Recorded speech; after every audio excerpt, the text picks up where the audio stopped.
Welcome to another edition of Preaching Pointers. And in this video, I'd like us to think about the use of various translations of the Bible.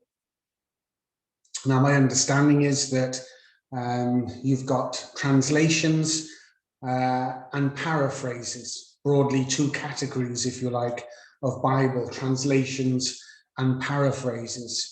The translations are where the translators have endeavored to accurately reproduce the wording that was used in the original.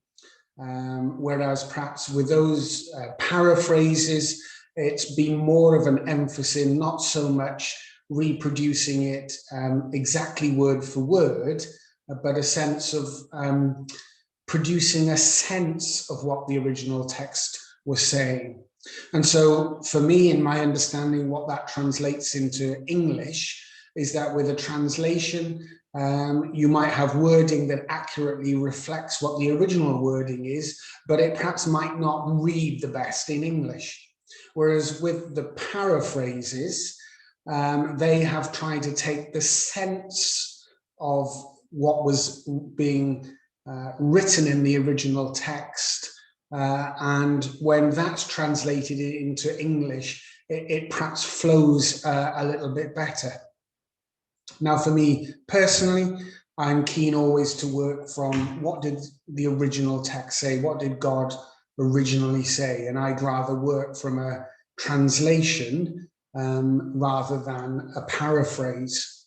But in my experience of preaching, what I have learnt, even though I'm not a scholar, it's wise to consult various translations and indeed paraphrases on the passage that you are preaching from. I've had a couple of examples where a failure to do that has left me a little bit unstuck. So I remember once going to preach in a church, and they put the passage up on the screen for people to read. It was a different translation to mine, and the first point of my sermon was not actually in the translation that the church was using. So I was making a point from verse 1 of the particular chapter I'd asked to speak about, but when I was looking at the translation or the paraphrase that the church was using, it was different, and actually my first point wasn't in their version. On another occasion, I remember struggling with a particular passage to understand the application, and it was only afterwards, when I'd taken some time to read a variety of other translations and paraphrases, that I perhaps realized my application of the text had gone down the wrong route, and that if I'd read those other translations and paraphrases beforehand, I might have been alerted to that.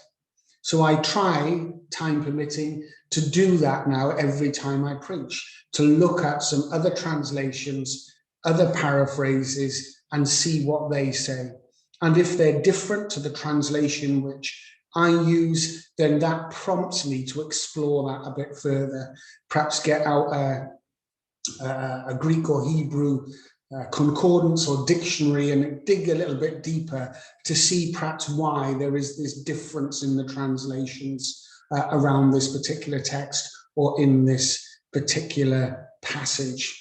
And hopefully that process will make me all round prepared when it comes to preparing the message and preaching it and applying it, and some of those scenarios that I mentioned earlier will not arise as a result. So basically what I'm encouraging you to do in this video is, whenever you're preparing a passage, don't just use the translation that you have or you prefer. Read other translations, read other paraphrases, and if those readings of those other translations and paraphrases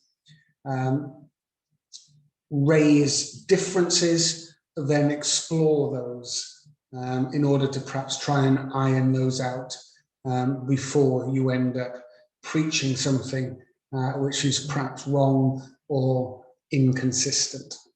So thank you again for listening to another edition of Preaching Pointers.